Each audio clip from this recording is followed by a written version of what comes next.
il les a aussi appelés. Ceux qu'il a appelés, il les a aussi justifiés. Et ceux qu'il a justifiés, il les a aussi glorifiés. Que dirons-nous donc à l'égard de ces choses? Si Dieu est pour nous, qui sera contre nous? Lui qui n'a point épargné son propre Fils, mais qui l'a livré pour nous tous, comment ne nous donnera-t-il pas toutes choses avec lui? Qui accusera les élus de Dieu? C'est Dieu qui justifie. Qui les condamnera? Christ est mort. Bien plus, il est ressuscité. Il est à la droite de Dieu et il intercède pour nous. Qui nous séparera de l'amour de Christ? Sera-ce la tribulation, l'angoisse, la persécution, la faim, la nudité, les périls ou l'épée? Selon ce qu'il est écrit, c'est à cause de toi qu'on nous met à mort tous les jours, qu'on nous regarde comme des brebis destinées à la boucherie. Mais dans toutes ces choses, nous sommes plus que vainqueurs par celui qui nous a aimés.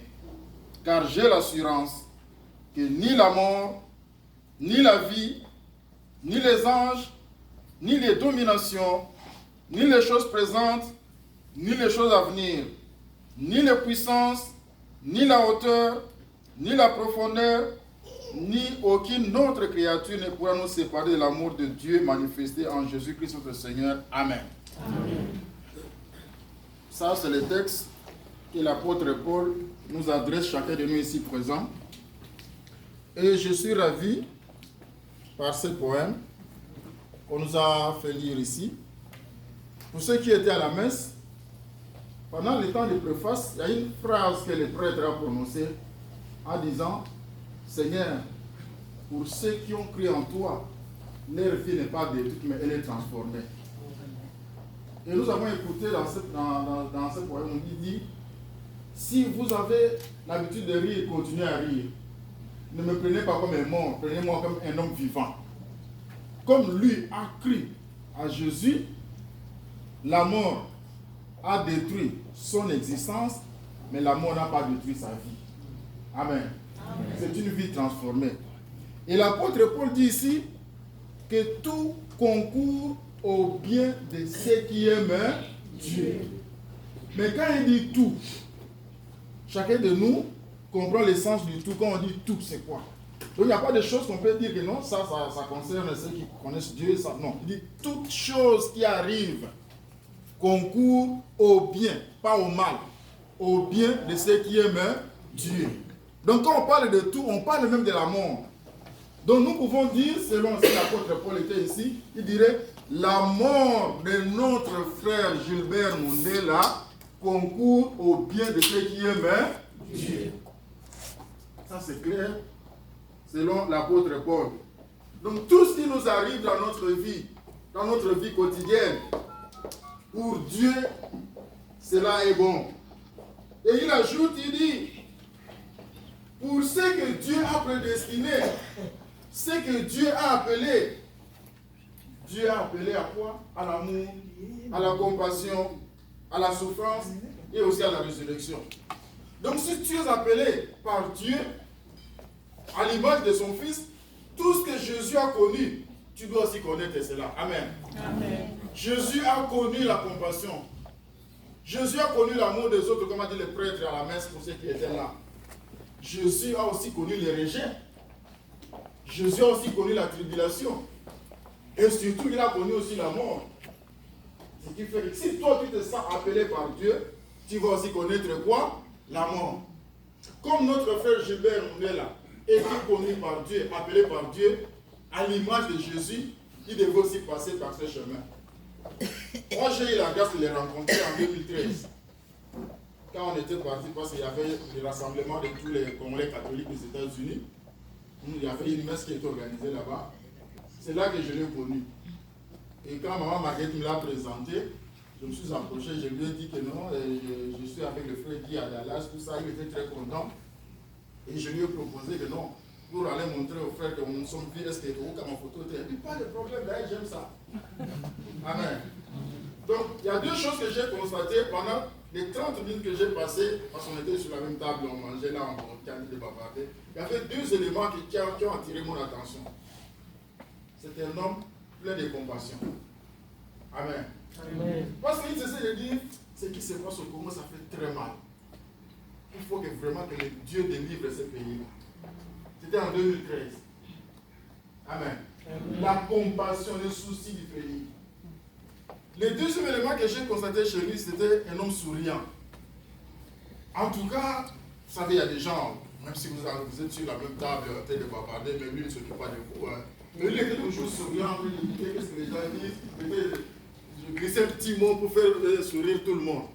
C'était un élément positif que j'ai pu constater chez lui. Et c'est là que je peux me dire, si c'était un homme de compassion, or Jésus avait la compassion, réellement, à travers cela, il confirme qu'il était appelé de qui? De Dieu. Alléluia. Amen. Donc, la Bible dit que c'est à cause de toi qu'on nous met à mort tous les jours. Et quand on était même chez le frère avant l'enterrement de notre frère, j'avais dit, Isa Moutoumoko a koufi n'habitume. Et je suis content parce que le prêtre en a aussi parlé pendant la messe. Dit, parce que j'ai dit, a koufi dans le front. Il avait tout laissé sa famille. Mais avait le souci, comme il avait exprimé cela en 2013, pour la délivrance, la libération et la paix au Congo. Et c'est de cela que la mort l'a trouvé. Donc, nous pouvons dire que le Seigneur, par son amour, a manifesté sa miséricorde envers ses frères que nous pleurons aujourd'hui. Parce que le Christ avait déjà dit que ceux qu'il a appelés, il les a justifiés. Ceux qu'il a justifiés, il les a aussi glorifiés. On reçoit aussi la gloire à travers la mort. Amen. On reçoit aussi la gloire. Moi, je suis convaincu. Par le fait qu'il a toujours exprimé sa foi au Seigneur. Par le fait qu'il avait toujours le souci que le Congo soit un pays libéré, délivré. Dieu voit ces œuvres-là. À travers ces œuvres, Dieu va les justifier. À travers la justice de Dieu, Dieu va les glorifier. Il veut lui dire, viens, serviteur bon et fidèle. Tu as été fidèle dans des petites choses, maintenant entre dans la gloire de ton maître. Il a montré le service au pays et surtout à Dieu. Comme je disais, que chacun de nous, parce que nous n'allons pas prêcher pour notre frère, bien sûr, mais nous allons prêcher chacun de nous ici qui est présent. Parce que je me dis toujours que la mort, c'est une interpellation pour les vivants. Moi, c'est de ceux qui ils ont toujours l'habitude d'aller au deuil, mais ils ne changent jamais de comportement. Pourtant, quand vous connaissez quelqu'un, même si vous ne l'avez pas connu, mais vous avez entendu parler de la mort, et les gens donnent le témoignage qu'on a donné derrière Gilbert Mundela, à travers des choses pareilles, Dieu nous interpelle pour la conversion. Amen. Non seulement pour la conversion, mais aussi pour la sanctification. Parce qu'il y a des gens, quel que soit tout ce qui arrive dans la vie des autres, même la mort frappe d'autres personnes qui l'avaient connu, mais il n'y a rien de changement. Ils ne se convertissent pas. Pourtant, toute mort est une interpellation pour nous. Moi, je me base sur le texte de Luc chapitre 7. Le centurion avait un serviteur malade. Il dit aux gens d'aller dire à Jésus que son serviteur était malade. Ces gens qui sont approchés de Jésus lui disent, il faut que tu fasses quelque chose pour lui. Il aime notre pays. Il a construit une synagogue pour nous. Donc ces gens donnent le témoignage des centurions à Jésus. Amen. Il parle du bien du centurion à qui? À Jésus. Et quand Jésus commence à aller vers le centurion, il dit non, je ne suis pas dit que tu viens chez moi, dis seulement une parole et mon serviteur sera guéri. Jésus maintenant tourne, donne le témoignage aux gens qui l'entourent. Pour le centurion, il dit, je n'ai pas trouvé une foi comme la foi de cet homme. Amen. Donc les gens donnent le témoignage du centurion à Jésus. Jésus aussi donne le témoignage du centurion aux gens. Et ça ne suffit pas. On peut prendre encore les textes, même de Job. Dieu donne le témoignage de Job à Satan.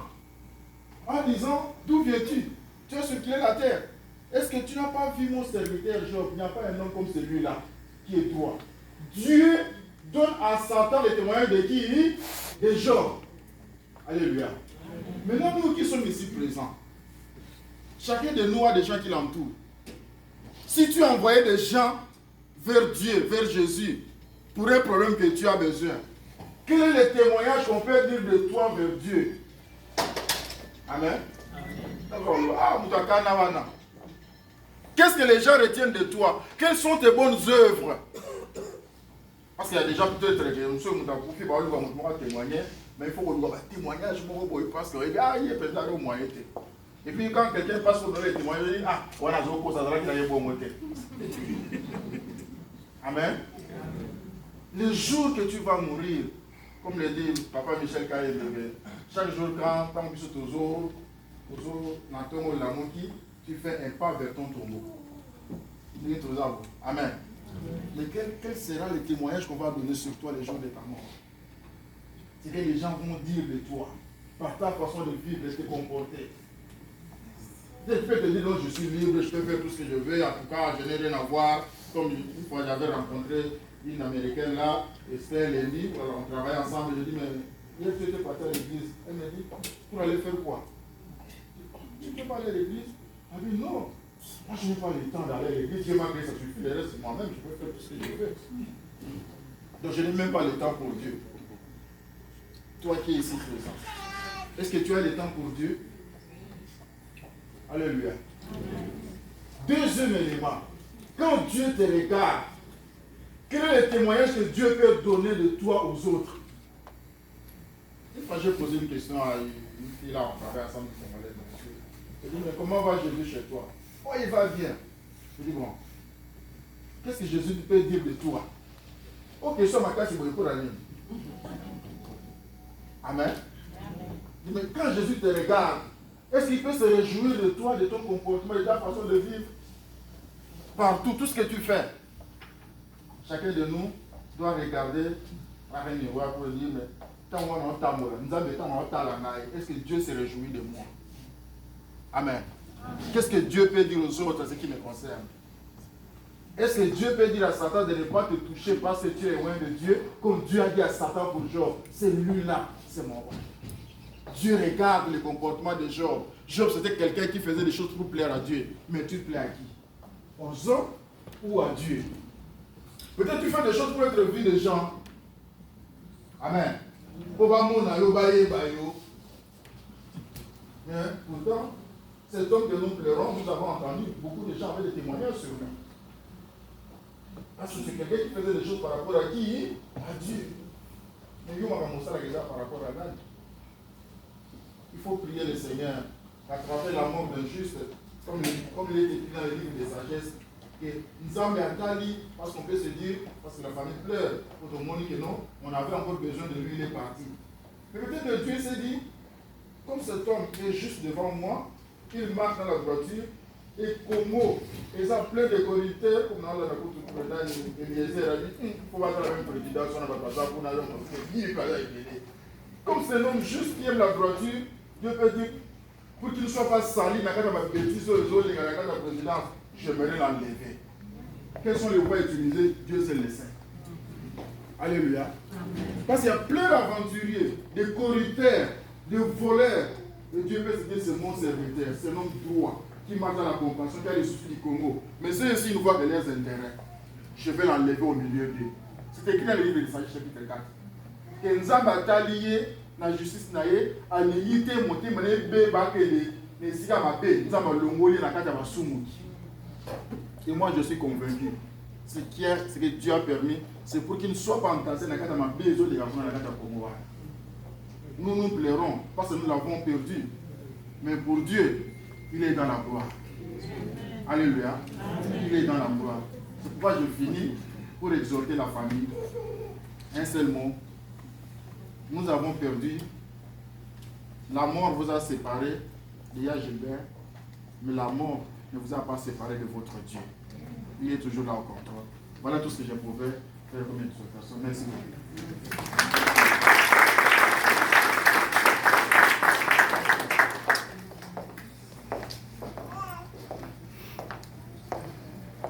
Encore une fois, bonsoir tout le monde. Bonsoir. Je vais prendre quelques minutes ici au nom de toute la famille Mouzela pour encore une fois vous remercier. Remercier chacun de vous d'être ici présent cette soirée. Depuis qu'on a reçu la nouvelle de cette mort, c'était comme une foudre qui nous a frappés et toute la famille s'est sentie soutenue. Vous nous avez soutenus depuis ce jour-là par vos prières, par votre présence, par votre soutien matériel, toutes sortes de soutiens. Alors, nous ne pouvons pas passer ce moment. Aujourd'hui, comme nous avons prévu, lever ce deuil pour vous dire encore grand merci. Grand merci pour tout ce que vous avez fait pour nous. Il n'y a pas eu d'équipe ici. Les gens ont suivi même, nous ont suivis jusqu'à Washington là-bas, où nous avons été pour l'enterrement. Ça a été pour nous une marque d'amour et d'affection que vous nous avez témoigné et que nous ne voulons pas passer inaperçu. Merci pour toutes choses et sans plus tarder, je pense que nous sommes là pour lever le deuil. On a préparé quelque chose à manger et nous souhaitons seulement que chacun de vous ait un bon appétit et que tout se passe bien pour la gloire de Dieu. Je ne sais pas. Merci beaucoup. En tout cas, je me tiens au nom de toute l'Assemblée à aussi dire à la famille Mundela que vous n'êtes pas seul. Vous avez la famille Adaras. Nous sommes votre famille. Un de nous est parti. Donc nous restons ensemble et nous vous soutenons toujours. Je parie que tout le monde se tient à moi dans le même sens. Encore une fois, on va appeler pour bénir la nourriture. Comme ça, nous allons manger. Merci beaucoup. Après la nourriture, on va servir tout le monde et bonsoir à tout le monde. Prions pour la nourriture. Seigneur notre Dieu, nous te sommes reconnaissants après avoir entendu ta parole. La Bible nous dit que tu avais nourri ton peuple de ta parole et tu leur avais aussi donné le pain. Parce que tu t'es dit que si je les laisse partir, il y a de ceux qui peuvent tomber parce qu'ils ont faim. C'est pourquoi nous t'offrons ces repas que nous allons partager. Nous t'implorons que tu bénisses ces repas, que tu bénisses toutes les mains qui ont préparé, ceux qui en ont contribué. Que tu procures aussi du pain à ceux qui n'en ont pas pour que ton nom soit glorifié. Que ton sang précieux couvre ces repas. Que chacun de nous qui s'est sacrifié de venir consoler cette famille entre dans la joie totale. Nous avons ainsi prié au nom de Jésus-Christ. Amen. Amen.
frère de Gilbert Mondela, qui répond au nom de Guy Mondela. Il habite ici, à l'état de Texas, ville de Dallas. Son jeune frère, il est là. Maintenant, la nourriture est prête. On va commencer l'un après l'autre pour se servir. Les mamans bien préparées, elles sont là.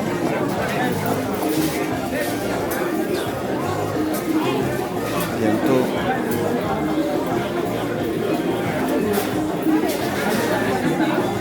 on va commencer à passer l'un après l'autre. Après l'exhortation, les gens vont manger.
Bonjour. La bouche.